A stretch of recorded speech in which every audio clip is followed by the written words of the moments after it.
سيدنا وحبيبنا وحبيب ربنا محمد رسول الله وعلى آله وصحبه ومن والاه. أما بعد فأعوذ بالله من الشيطان الرجيم.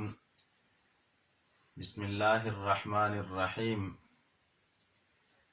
وقل جاء الحق وزهق الباطل إن الباطل كان زهوقا.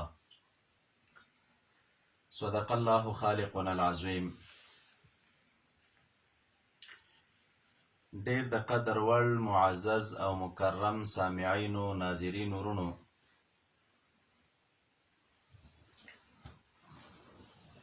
په تیرو دریو څلورو کلیپونو کې کومه نزاع چې زمونږ او د شیخ صاحب محترم رحیم الله حقانی ترمنځ وه، ما د دغې مسئلې اجمالا وضاحت ستاسو درانه حضور ته وړاندې کړی و. د هغې عبارتونو نه چې حضرت شیخ صاحب محترم ترې استدلالات کړي وه د اثبات د خپلې دعوې دپاره، د هغې عبارتونو اصلي مقصد او پوره عبارات مې ستاسو حضور ته وړاندې کړي وو. دا وضاحت مو هم کړی و چې حضرت شیخ صاحب محترم عبارتونه نیمګړي وړاندې کړي او پوره یې نه وړاندې کړي. بیا مو دا اعتذار هم تاسو سامعینو او ناظرینو وروڼو ته وړاندې کړی و چې چونکې دا وخت د دغې نه دی چې موږ په دې مسایلو بحث وکړو. په ډېر یو مؤدبانه انداز کې او مؤدبانه لهجه کې حضرت شیخ صاحب محترم ته مې د ورورۍ یوه توصیه کړې وه چې امت مسلمه په یو بحران کې پروت دی او په دغسې مسایلو باندې د بحثونو نه تیر شئ.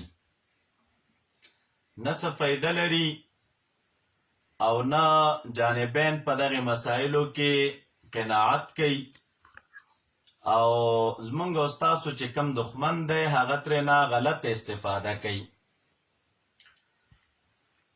په سبا شپې باندې حضرت شیخ صاحب محترم زمونږ د خبرو د تردید دپاره یو اعلان کور که په خپله صفحه باندې چې نن 8:30 بجې به د سیفیانو بیخکندي کیږي. محترم د کیمرې مخې ته را حاضر شو او اوږد تفصیل یې وکړه. په هغې تفصیل کې 2 خبرې وکړې. یو یې زموږ د هغه ملګرو نه ګیله وکړله چې د ده په مقابل کې ستغه ژبه یې کارولې وه، او دویم چې ما د ادب او د احترام نه ډک الفاظ ورته کارولي وه. زما د هغې ادبي لهجې نه یې داسې تعبیر وکړه چې په ګوړه کې زهر خورول. بهر تقدیر الله تعالی علیم بذات صدور دی چې زمونږ غرض څه شی و د دغې الفاظو نه او د دې الفاظو د کارولو نه، او آینده مو غرض څه شی دی. دا ټولې خبرې به انشاءالله درته واضحه کړم. ما درته هغې وخت کې ویلي و چې موږ ته محترم وي د حق دفاع دې کوله تر څنګ دې ولاړو، او که اوس هم د حق دفاع کې نو تر څنګ به دې ولاړ یو انشاءالله. او درته مو وویل چې موږ درته تر څو د احترام او د قدر په نظر باندې کتل، درانده ادبي الفاظ مو درته وکارول، خو چونکې محترم شیخ صاحب د خپل عادت نه مجبوره دی، داسې هم نشوی کولی چې هغه زموږ د الفاظو قدرداني یې کړې وی، او هغه خپل عادت نه هم نشوی تېرېدلی. هغه 1.5 ګنټه یا 1 ګنټه او 20 منټه کلیپ چې کم کړی و، په هغې کې هم داسې نازیبا الفاظ د خولې نه راووتل چې دوستانو ټول هغه واورېدل.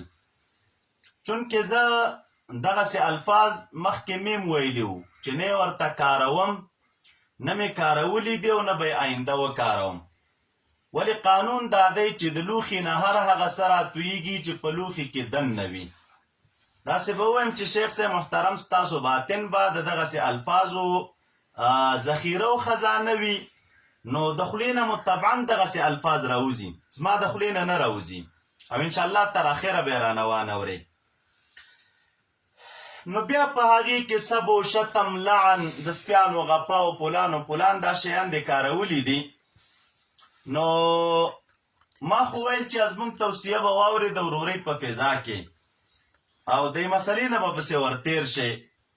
خو تیر خو نه شوې، نوره دیم لهجه سخته کړه او په ننني کلیپ کې چې کوم مو محضر عام ته راغی د حضرت شیخ الاسلام شهید غلام حضرت غلام نور الله مرقده شریف د هغې په حق کې مناسبه الفاظ کارولي دي چې هغه په ضربه یضربو نه پوهېده او یا د سیفیانو پیغمبر دی او یا صفیه سیفیانو ته یې ګډا ښودلې ده. نو محترمه بفضل الله نه مې غوښتل چې دا بحث در سره طولاني کم او اوس هم درته وایم چې نه غواړم در سره چې دا بحث طولاني کم. که چیرته د الله تعالی رضا د مقصد وي نو اوس خو هغه وخت نه دی او الحمدلله په افغانستان کې اسلامي امارت قایم دی، علماء مجاهدین دي، هغه ډارونه ورک دي، اطمینان دی. اسیم افغانستان ته راغلی وي یوځل بیا به م راشي. نو که دا عهد را سره کوي چې دلته راځم او دواړه به سره د ورورۍ په فضا کې کینو کله او په دې مسله باندې به سره وضاحت وکړو دوه په دوه. شور شغف لانجې لکه څنګه چې مو هلته جوړې کړلې انشاءالله هغه به نه وي.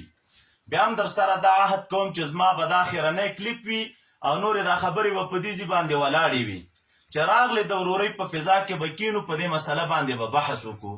ځکه دا کوم شی چې په میډیا روان دی نو د دې نه زمونږ او ستاسو دښمن غلط استفاده کوي او موږ نه خپل مشترک دښمن پاتې دی او په خپلو کې سره اخته یو.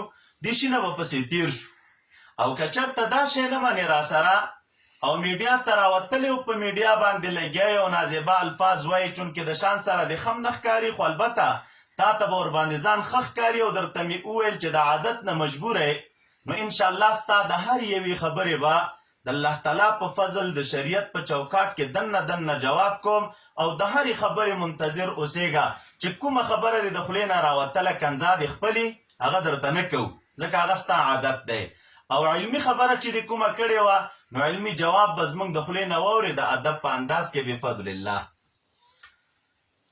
چونکې اوس د خپلو سامعینو او ناظرینو ورونو ته وایم اکثره زموږ ملګري عوام وي یا کمزوري طلبا وي مبتدیان یا متوسطین یا اکثره علماء کرام دي خو په دې مسایلو کې دوی مهارت او معلومات نه لري.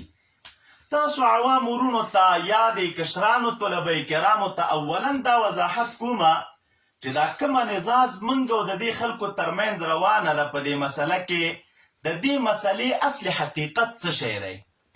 دا ما ته اوله ورځ پکارو خو چونکې ما خبره راغونډه ځکه کړله ما ویل چې کیدی شي زموږ دا پیغام حضرت شیخ صاحب محترم واوري او د دې امت مظلومیت ته وګوري، د دې مسلمانانو مظلومیت ته وګوري، د دې اهل سنت او د احنافو مظلومیت ته وګوري نو دا خپل عادت نه به تیر شي پسې. خو چونکې تیر نه شو نو ما خبره غونډول غوښته د پسې نورم یو قدم مخکې سبقت وکړه ولاړه او ورځ په ورځ باندې هغه طرز هم بدلیږي او انداز هم بدلیږي او لهجه هم بدلیږي او هغه نازیبه الفاظ هم سیوا کیږي. د دغې خپلې بېکاره د دعوې د اثبات لپاره د افغانستان د اسلامي امارت د زړې دورې یو مشهور عالم دین حضرت مولانا عبدالعلي دیوبندي نور الله مرقده د هغې عبارتونه پیش کوي. هغه دا فرمایلي او هغه دا فرمایلي دي او کتاب یې لاس کې راخستی. نو ناظرینو د حضرت دیوبندي رحمه الله د هغه د وینا مقصد به هم درته زه ذکر کم چې د هغه د وینا مقصد څه شی وه، د هغې نزاع حقیقت څه شی و چې په هغې وخت کې جوړه وه، د هغې نزاع پیله بیا څه شی شو، څه رقم ختمه شوله. دا به زما انشاءالله یو مستقل کلیپ وي او تاسو به د دې حقیقت نزاع اګاه کمه چې هغې وخت کې نزاع د څه شي نه جوړه وه، په څه ختمه وه او نن د الفاظ دوی څه رقم کاروي او د هغې نزاع حقیقت څه شی و. خو تاسو تر هغې راته انتظار کوئ د هغې نه وړاندې د مسلې د وجد یا د مسلې د تواجد یو تفصیل زه تاسو ته کومه یو ځل دا مسله ذهن کې کینوئ د هغې نه بعد به انشاءالله زه په دې مسله دلایل وایم او د هرې وینا چې کومه یې کړې ده د شریعت د کتابونو په خلاف د هغې به درته که خیري جوابات وړاندې کوم.